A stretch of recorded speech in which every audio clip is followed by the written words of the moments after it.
This is going to be a introduction to songwriting, and it's a really difficult topic to talk about it because it's so subjective. Everybody has their own opinion about it, and in some ways, writing songs is kind of like American Idol.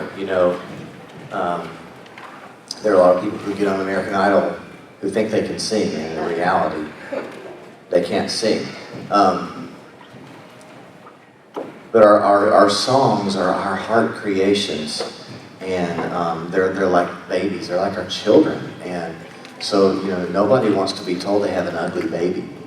And so because of that, this subject is really kind of one that's difficult to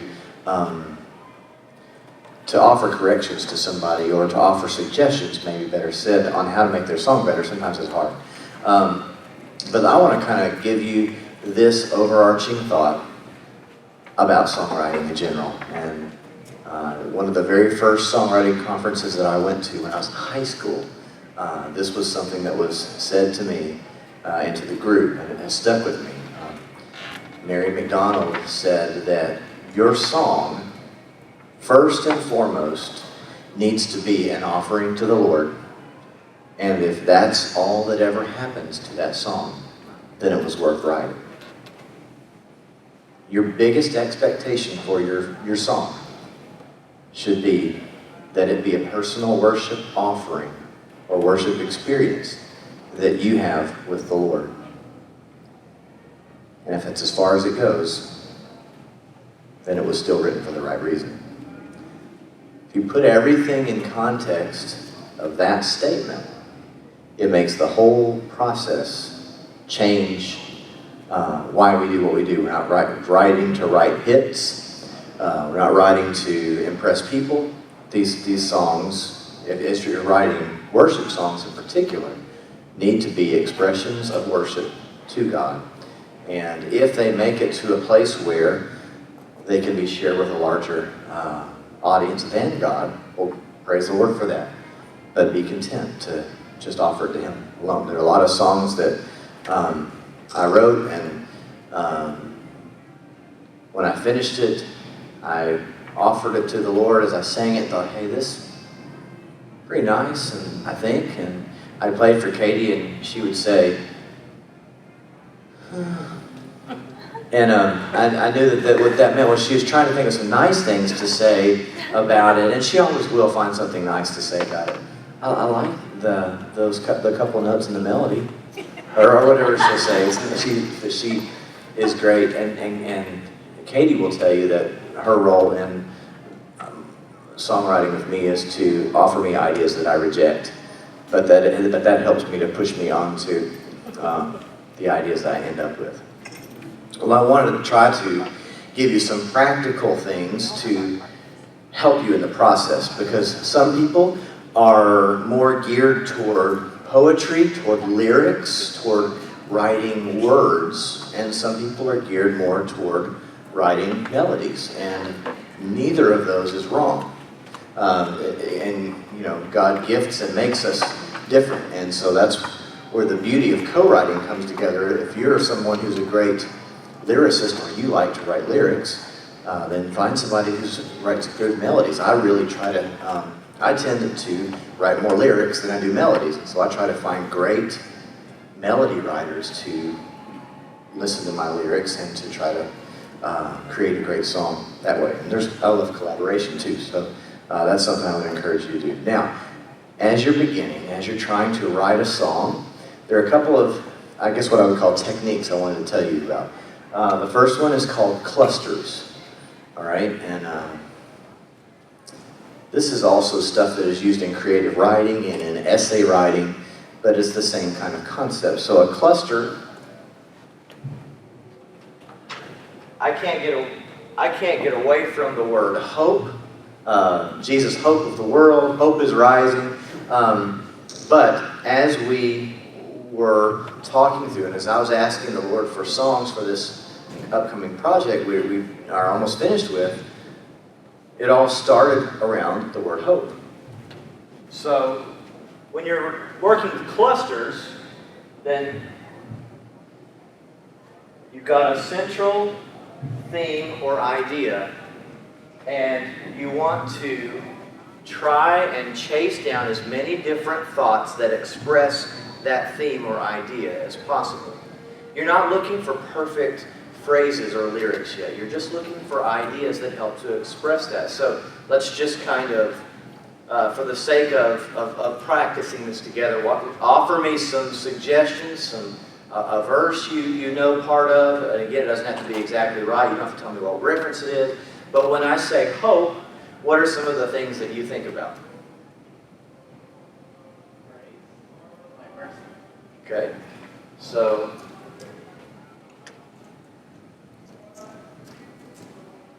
one of the things that gives us hope is that we recognize that God is merciful.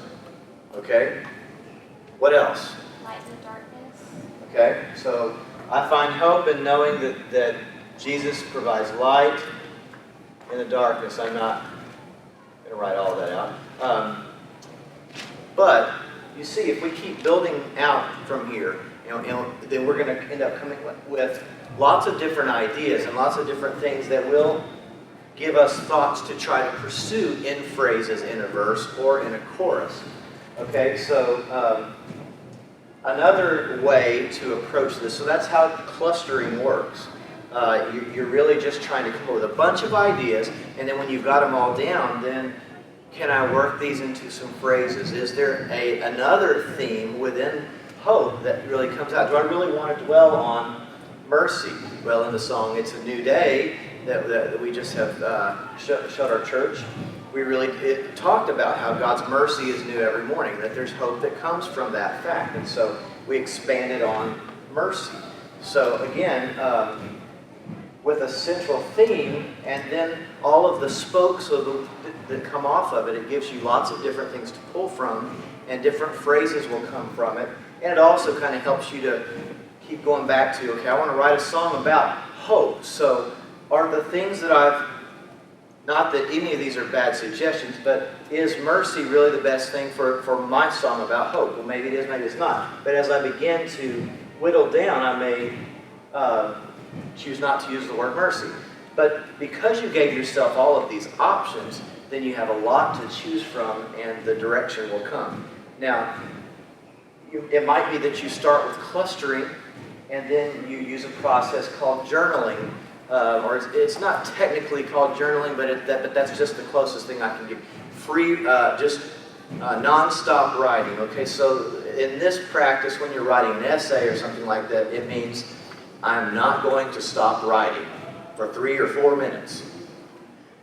It doesn't matter if I write, I really don't know what to write right now, but I'm trying to write about hope. So as I think about hope, I think that I'm grateful that Jesus loves me, and that gives me hope. As I think about the hope that I have in Jesus, it reminds me that other people need to have it, and you just keep writing, keep writing. That's what this concept is. So hopefully, what comes out of this long of writing is more phrases to pull from. So now you've got potentially these clusters of ideas, lots of different lyrics that are not necessarily phrases, but words and ideas you can choose from. And you've got these long sentences that you've written out, and you go, okay, ooh, I like that portion of that. But you're creating opportunities for yourself to then piece together. Because in some ways, it's like putting a puzzle together. There are times when you just get that Holy Spirit download. And a few times it's been like I cannot type fast enough. God has given me phrase by phrase exactly how this song should go. But that's not usually the way it is. Usually it takes a lot of work because you're trying to refine and craft exactly what it is that you want to say. And so when you are writing with clusters, you come up with lots of words. When you're journaling, you come up with phrases, and then you piece all of this together lyrically in a song format. Now, you can do the same kinds of things with music. If you're sitting at the piano and you just are going to kind of free flow mentally, like I just want to see where playing leads me. I've got kind of a couple of ideas, and so I sort of chase those. You know, if you have a phone, turn the voice memo recorder on your phone, or if you've got an idea, borrow your parents' phone or whatever you need to do in order to record that, because I can assure you, as much as you want a melody to stay in your head, it doesn't always happen. And so it's great. It's just essential to make sure that you write those, that you record them somehow. But you can journal with music too, just playing your instrument, just kind of, or singing a melody, doing those kinds of things. Does that make sense?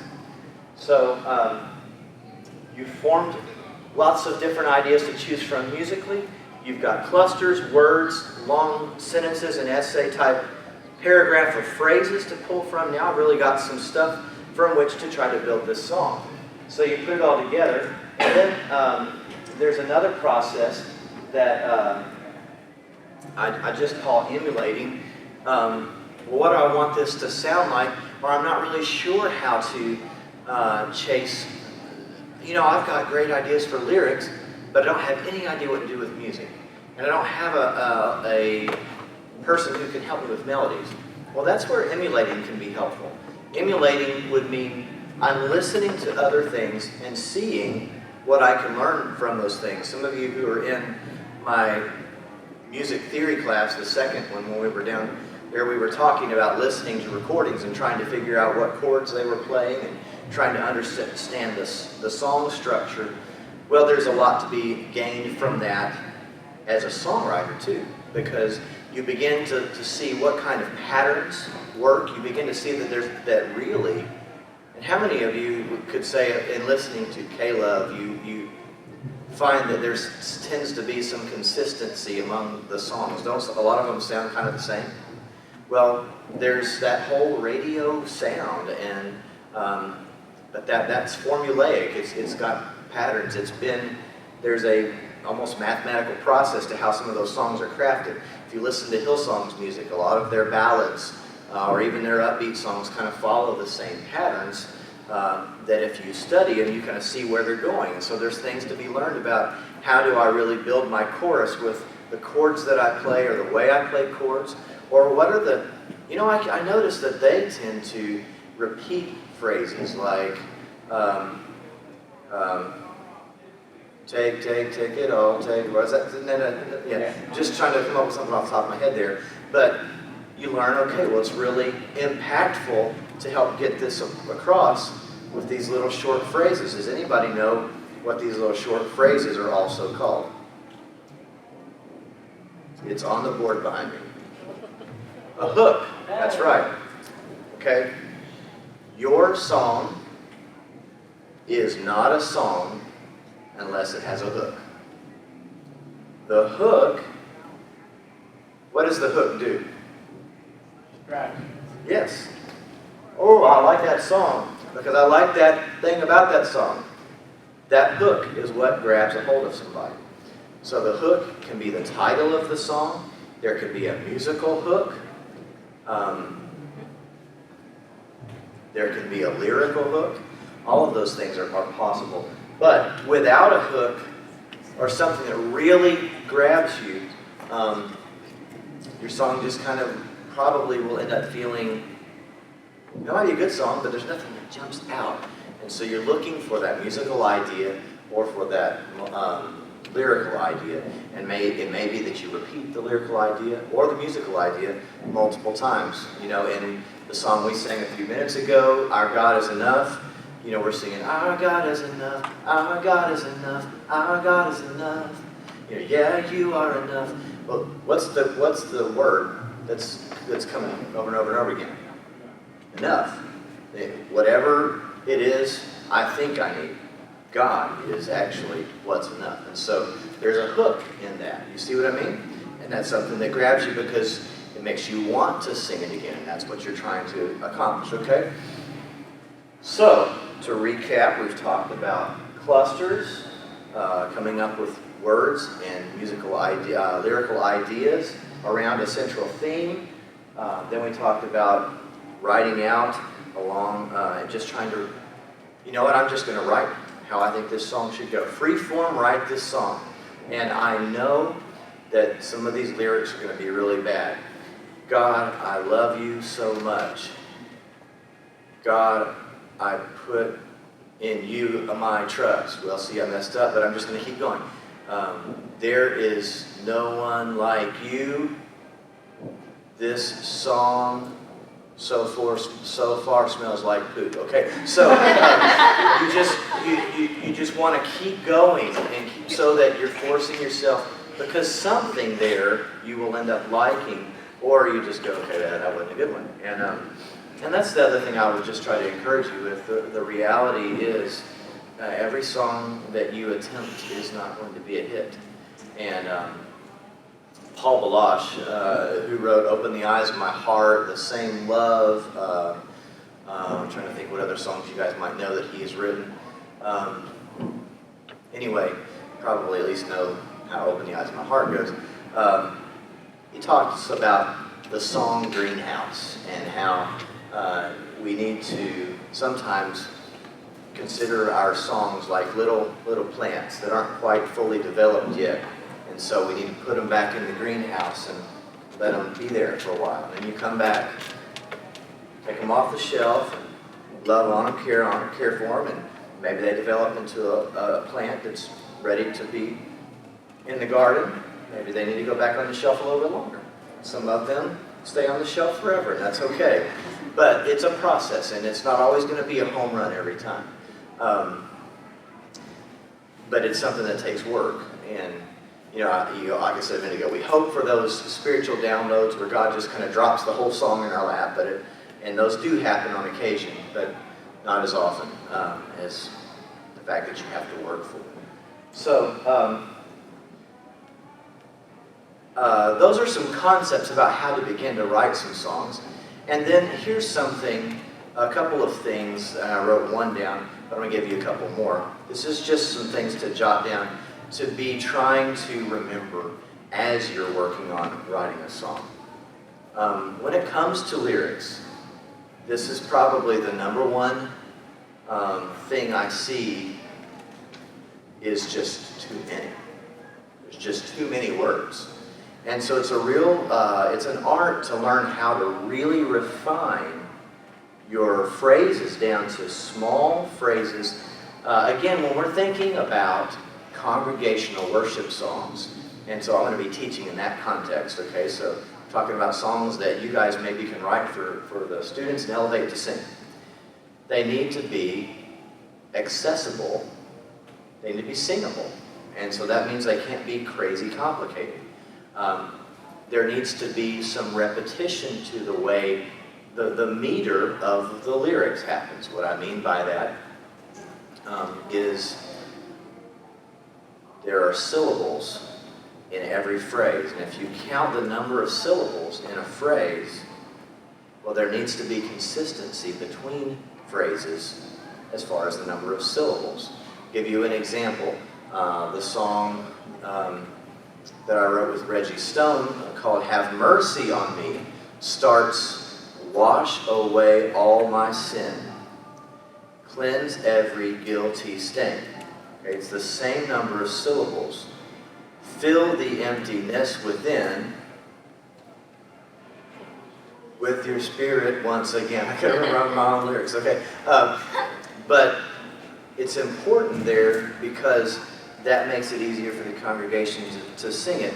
Wash away all my sin, cleanse every guilty stain, fill the emptiness within with your spirit once again. Those two don't match, but the first two do. And it's okay because you do have some consistency.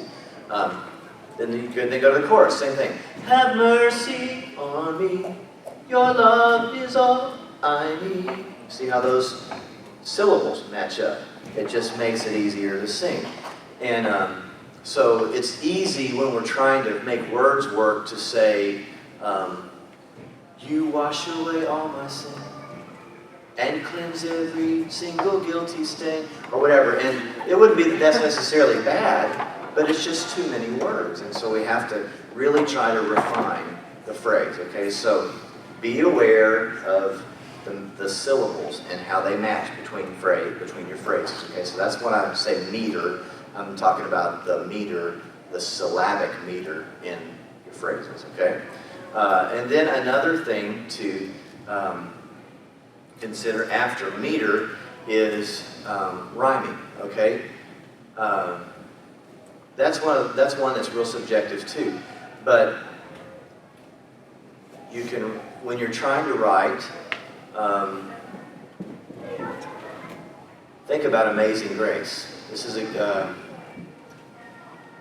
Amazing Grace, how sweet the sound that saved a wretch like me. Those two did not rhyme, did they? Those two phrases.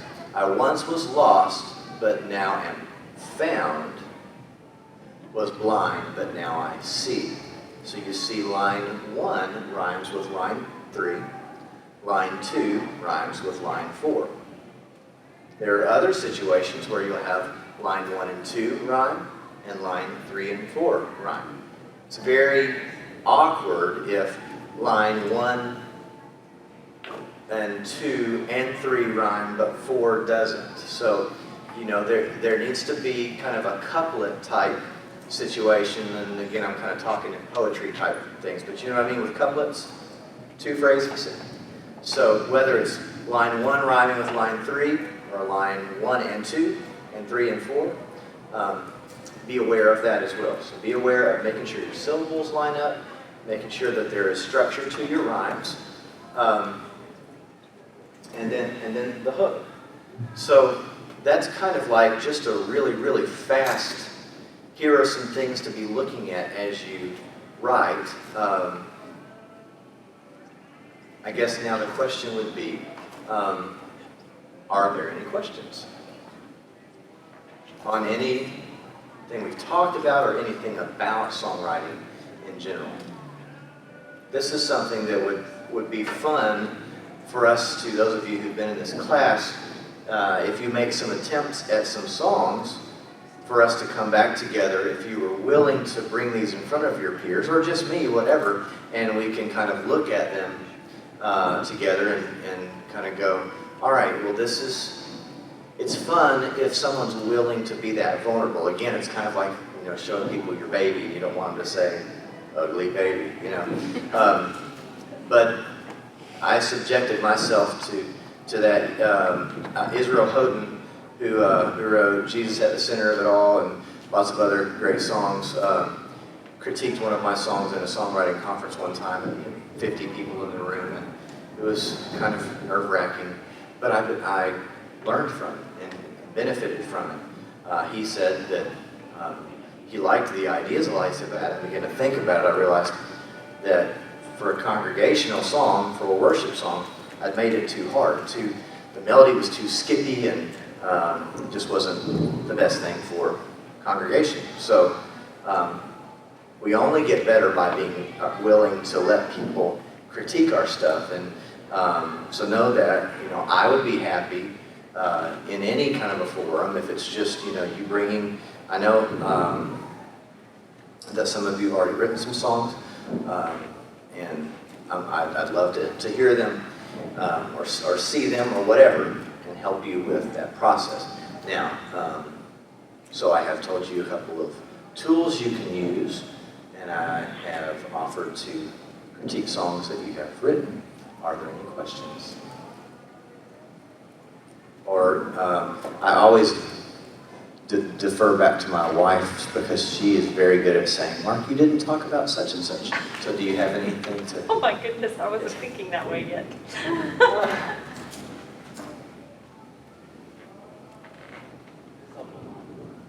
All right, well, good.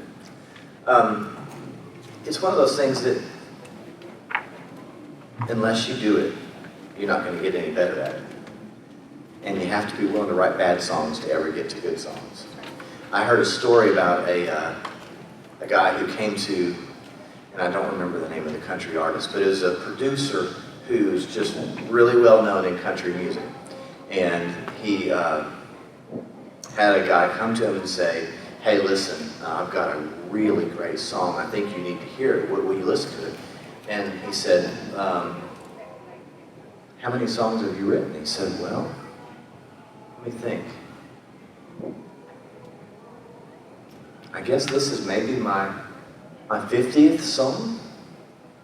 And he looked at him and he said, bring me your 250th song. He walked away, kind of discouraged. Did you get what his point was? Your 50th song is not going to have near the experience in it that your 250th song is. There's a whole lot of refining. There's a phrase that we heard from Derek Johnson, who worked at Disney for many years, that says, if better is possible, then good is not good enough.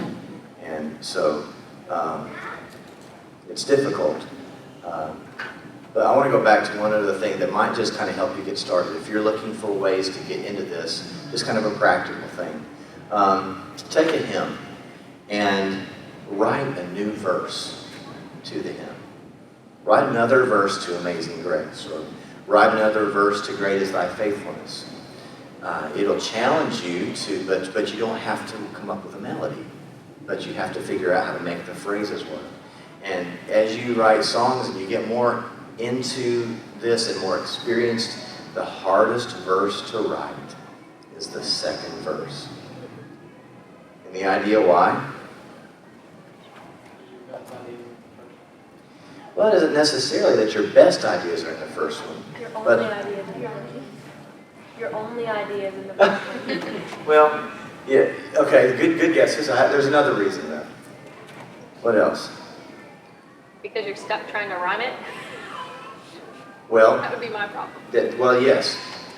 You have a couple of issues that happen. When you're writing verse 2, you hear the rhymes that you've already created for verse 1. And verse 1 established the meter. Verse 1 established the melody. And verse 1 established what you've got to do. Well, verse 2 means you've got to create within the confines of verse 1. Do you understand what I mean? You don't have the freedom to make up a new melody for verse 2, because verse 1 established what the melody was. So you've got to say more things than you did for verse 1 inside of the same melody and the same syllables that you did for verse 2, for verse 1. So it makes it a lot harder than when there's no rules for verse 1, because you're creating verse 1 from nothing. So, you have confines when you're taking a hymn and trying to write a new verse to it. But it's an easier way to get started. Another option is to take the lyrics to a hymn and write a new melody.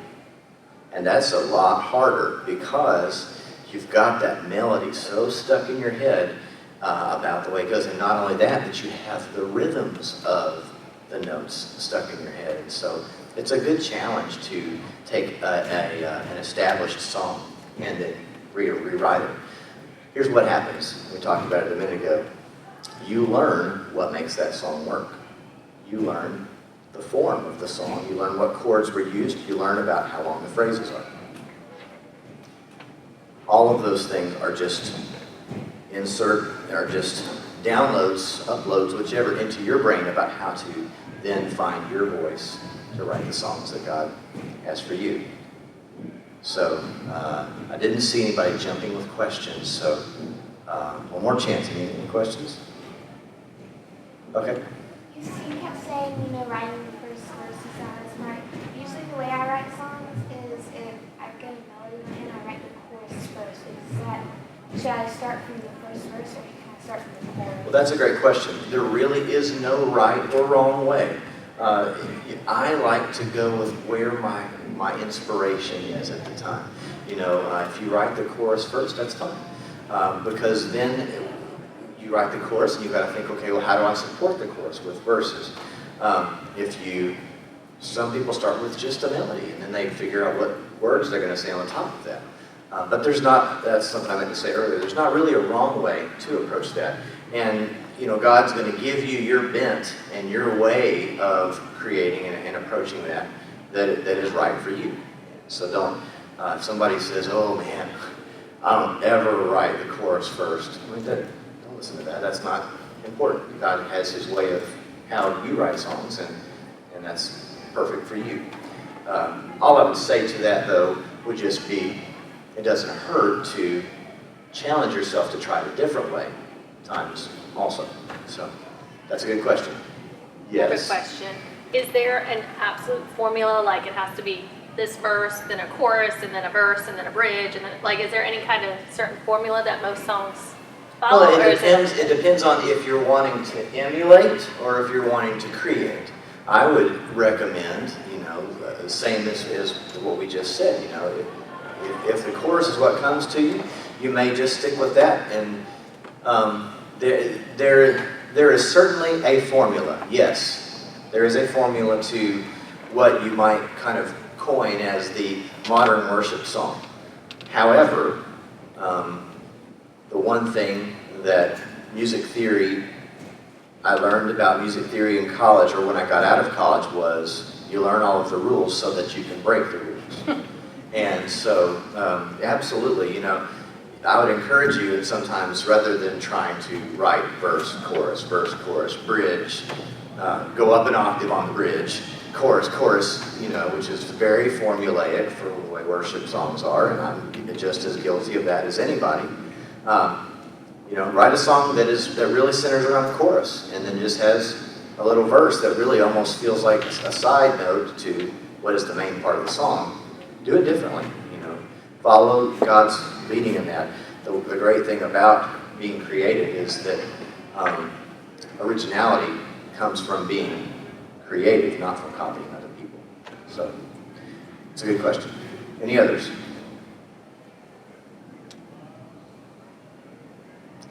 Y'all look tired.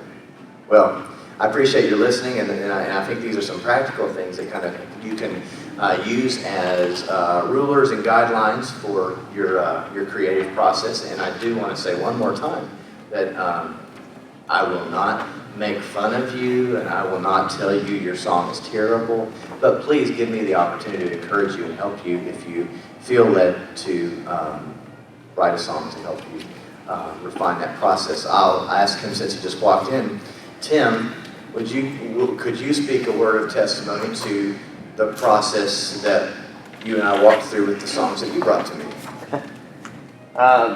Yeah, one of the things that happens is, every once in a while, sit down and we'll write. And you guys know Hannah and I have written a couple of things together.